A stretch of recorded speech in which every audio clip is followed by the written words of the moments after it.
Welcome to Keep It Short. Settle in, grab your favorite drink, and definitely wear your headphones for the ultimate, fully immersive 3D spatial experience. Today, we are proud to present The Horror of the Heights. In this story, we find ourselves facing cold, clinical, yet deeply unsettling atmosphere. But I won't spoil the suspense just yet. Settle in, get comfortable, and let the show begin.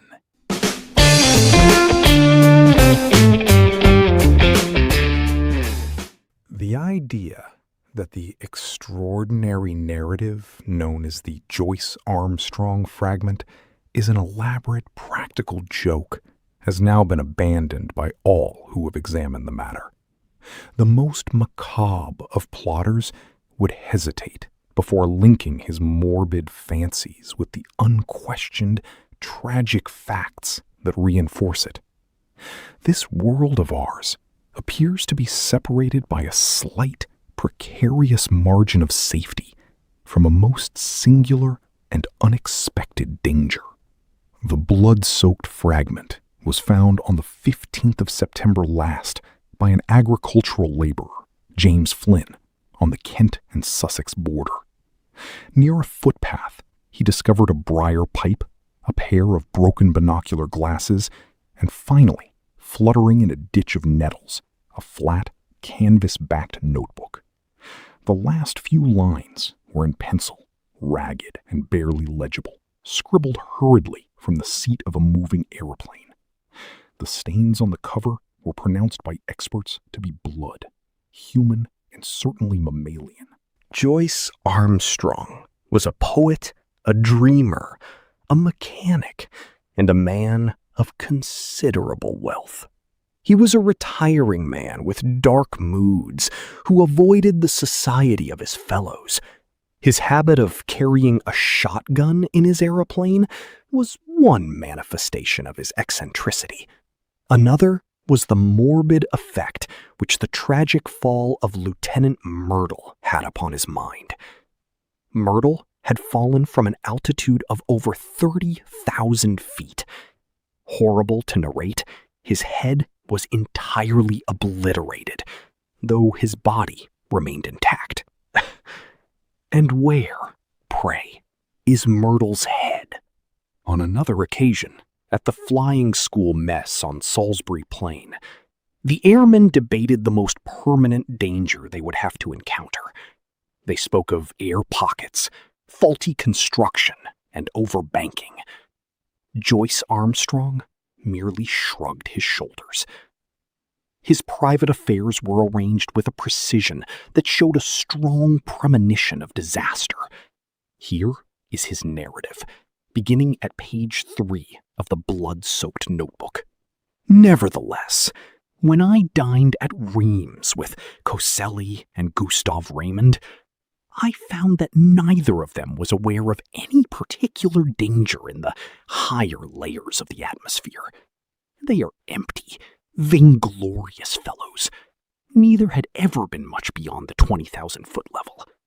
It must be well above that point that the aeroplane enters the danger zone, always presuming my premonitions are correct. Aeroplaning has been with us for more than 20 years. And one might ask, why should this peril reveal itself only in our day? In the old days of weak engines, flights were restricted. Now, with 300 horsepower, visits to the upper layers have become common. The 30,000-foot level has been reached with no discomfort beyond cold and asthma. What does this prove? A visitor might descend upon this planet 1,000 times and never see a tiger. Yet tigers exist. There are jungles of the upper air, and there are worse things than tigers which inhabit them. One lies right over my head as I write here in Wiltshire. It was the disappearance of the airman that first set me thinking. Verrier's machine was found, but never his body. Baxter vanished at an enormous height, his machine seen suddenly rising perpendicularly upwards in a succession of jerks. Then there was the death of Hay Connor. He came down in a tremendous volplane and died in his pilot's seat. The doctor said heart disease. Rubbish! Venables, the only man at his side, said he was shivering, looking like a man who had been badly scared. He died of fright. I cannot imagine what he was frightened about. He only said one word to me before the end. It sounded like monstrous. Aeroplaning has been with us for more than 20 years, and one might ask, why should this peril reveal itself only in our day? In the old days of weak engines, flights were restricted. Now, with 300 horsepower, visits to the upper layers have become common. The 30,000-foot level has been monsters! That was the last word of poor Harry Hayconnor. And he did die of fright. And then there was Myrtle's head. Do you really believe a man's head could be driven clean into his body by the force of a fall? I never believed it. And the grease upon his clothes? All slimy with grease, they said at the inquest. Queer that nobody got thinking after that. I did. Tomorrow, with this new light Paul-Veroner machine and its 175 Rober, I should easily touch 30,000. I'll have a shot at the record. Maybe I shall have a shot at something else as well. If I return, I'll find myself a bit of a celebrity. If I don't, this notebook may explain how I lost my life. But no drivel about accidents or mysteries, if you please. I chose my Paul-Veroner monoplane. It answers my hand like a tender-mouthed horse. I took a shotgun with me and a dozen cartridges filled with buckshot. You should have seen the face of Perkins, my old mechanic, when I directed him to put them in. I was dressed like an Arctic explorer. It was stifling outside the hangars, but I was going for the summit of the Himalayas. Sir, please, take me with you. Let me go up too. No, Perkins. A monoplane is a one-man show if you want to get the last foot of life out of it. The planes, the rudder bar, the elevating lever. Everything was in order. I switched on the engine and found she was running sweetly. I circled my home field once or twice to warm her up, waved to Perkins and the others, flattened out my planes and put her on her highest. She skimmed like a swallow. I turned her nose up and began to climb in a great spiral for the cloud bank above me. It was a close, warm day for an English September, with the hush and heaviness of impending rain. Sudden puffs of wind came from the southwest, gusty and unexpected. Just as the monoplane reached the cloud banks at 3,000 feet, the rain came down, drumming heavily upon the wings and lashing against his face. My word, how it pours! It's blurring my glasses so I can hardly see. I'll drop to a lower speed. As he got higher, the rain became bitter hail. One of the cylinders went out of action, misfiring heavily, but the machine rose steadily. Then the trouble passed, and the engine returned to a full, deep-throated purr. About 9:30, I'm nearing the clouds. Down below me, blurred and shadowed with rain, lies the vast expanse of Salisbury Plain. Suddenly, a gray curtain draws across beneath me. Wet folds of vapor are swirling round my face. Clammily cold and miserable. The cloud is as dark and thick as a London fog. In his anxiety to get clear, he cocked the plane's nose up until the automatic alarm bell rang, the machine sliding dangerously backwards.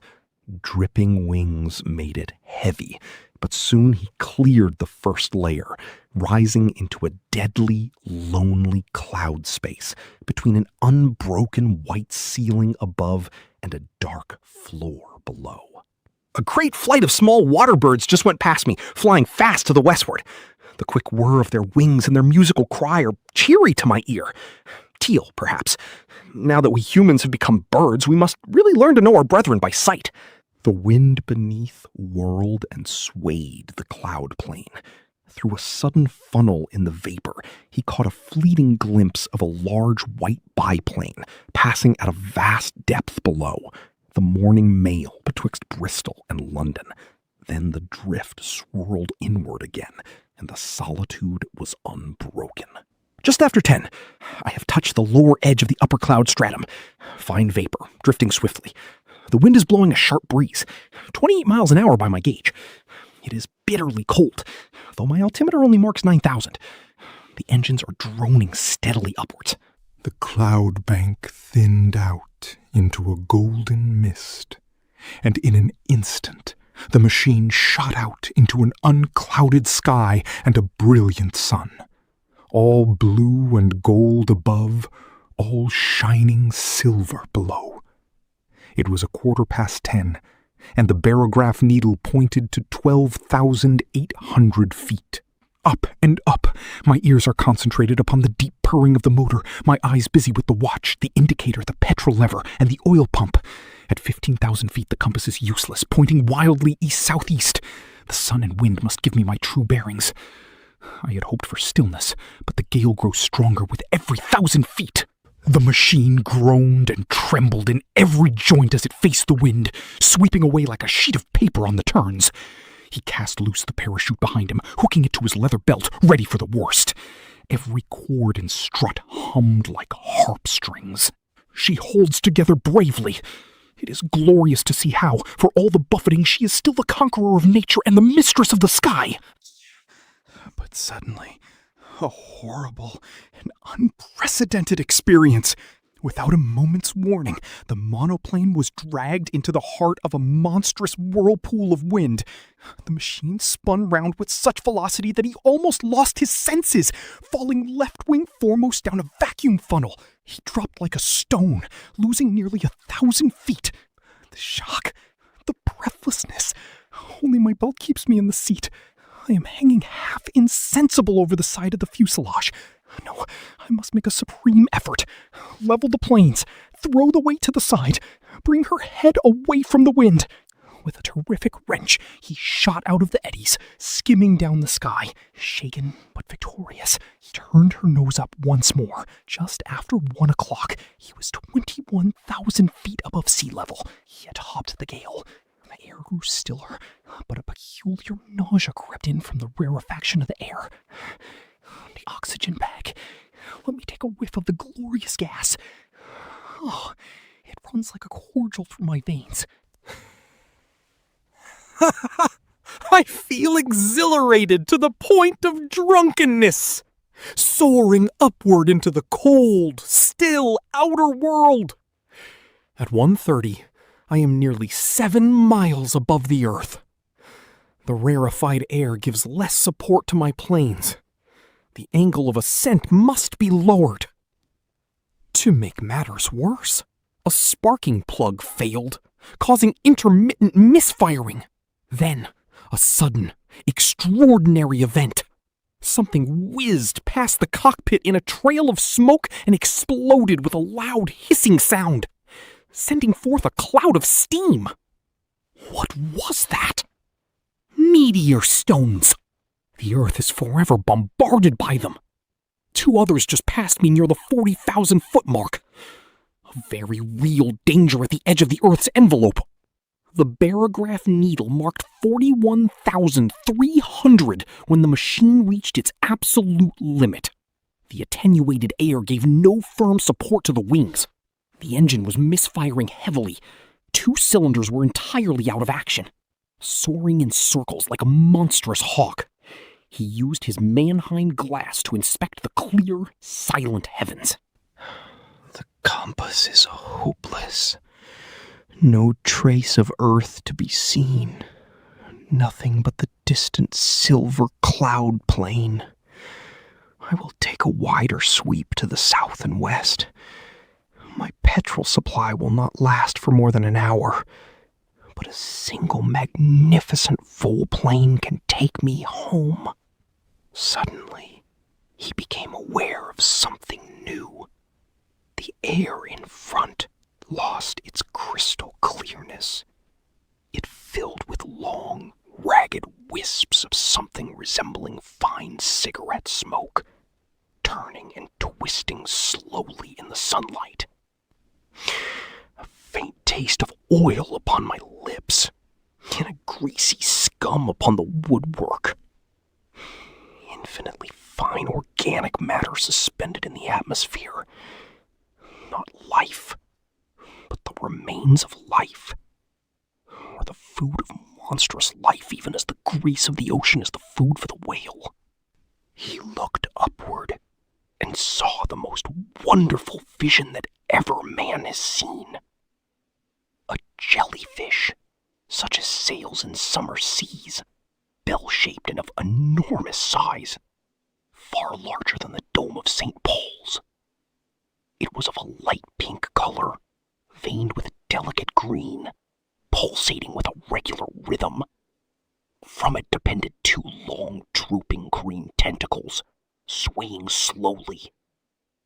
It passed with noiseless dignity over his head, light and fragile as a soap bubble. I am turning the monoplane to follow it. But look, I am amidst a perfect fleet of them, hundreds of them drifting past, pale shades of pink and green, a lovely iridescence where the sun shimmers through their dainty forms.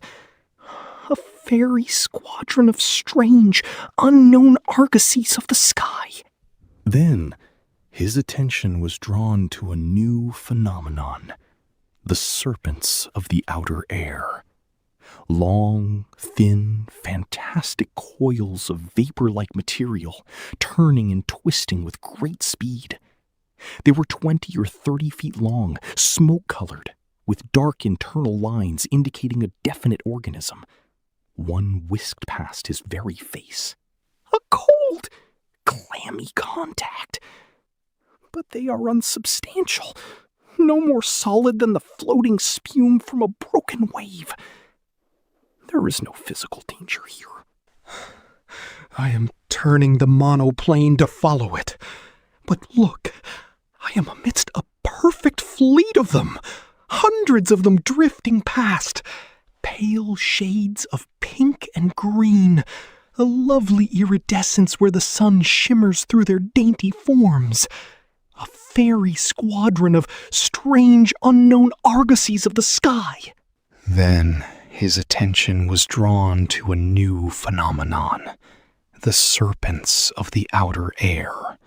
Long, thin, fantastic coils of vapor-like material, turning and twisting with great speed. They were 20 or 30 feet long, smoke-colored, with dark internal lines indicating a definite organism. One whisked past his very face. A cold, clammy contact. But they are unsubstantial, no more solid than the floating spume from a broken wave. There is no physical danger here, but a more terrible experience was in store. Floating downward from a great height came a purplish patch of vapor. It enlarged rapidly until it was hundreds of square feet in size. It was a transparent, jelly-like substance, but of a much more definite, solid consistence. There were two vast, shadowy circular plates upon either side, eyes, and a perfectly solid white projection between them, curved and cruel as the beak of a vulture. The monster is changing color, from light mauve to a dark, angry purple. It casts a shadow over my machine. 3 great projections on its back, bubbles filled with gas to buoy it up. It is keeping pace easily with the monoplane, hovering over me like a bird of prey waiting to pounce. The creature threw out a long, glutinous streamer in front of it, drawing its writhing body forward. Elastic and gelatinous, its shape changed constantly, becoming more threatening and loathsome. Its goggling eyes were turned always upon the pilot in viscid hatred. But a more terrible experience was in store. Floating downward from a great height came a purplish patch of vapor. It enlarged rapidly until it was hundreds of square feet in size. It was a transparent, jelly-like substance, but of a much more definite, solid consistence. There were two vast, shadowy circular plates upon either side. Eyes! And a perfectly solid white projection between them, curved and cruel as the beak of a vulture. The monster is changing color, from light mauve to a dark, angry purple. It casts a shadow over my machine. 3 great projections on its back, bubbles filled with gas to buoy it up. It is keeping pace easily with the monoplane, hovering over me like a bird of prey waiting to pounce. The creature threw out a long, glutinous streamer in front of it, drawing its writhing body forward. Elastic and gelatinous, its shape changed constantly, becoming more threatening and loathsome. Its goggling eyes were turned always upon the pilot in viscid hatred. It means mischief. Every purple flush tells me so. I'm dipping the nose of the monoplane downwards to escape. As he did so, a long tentacle shot out from the floating blubber, falling light and sinuous as a whiplash across the front of the machine. It lay for a moment across the hot engine with a loud hiss, then whisked away as the huge body drew together in sudden pain. He dipped into a sharp dive, but another tentacle fell over the monoplane, shorn off by the spinning propeller like a smoke wreath. A tentacle! From behind! It's caught me round the waist! It's dragging me out of the fuselage! My fingers are sinking into the smooth, glue-like surface. I've torn it away! No! Another coil has caught my boot! It's tilting me onto my back! As he fell over, he blazed off both barrels of his shotgun into the mighty bulk. With a loud report, one of the great blisters upon the creature's back exploded, punctured by the buckshot. The cloud-like body turned sideways, writhing desperately to find its balance, its white beak snapping and gaping in horrible fury. The engine is still full on. The propeller and gravity are shooting me downward like a meteor. Look back. Far behind, the purplish smudge is growing smaller, merging into the blue sky. I am safe. Safe out of the deadly jungle of the outer air. Once out of danger, he throttled his engine. It was a glorious spiral volplane from nearly 8 miles of altitude, down through the silver cloud bank, through the storm cloud, and finally through beating rain to the earth.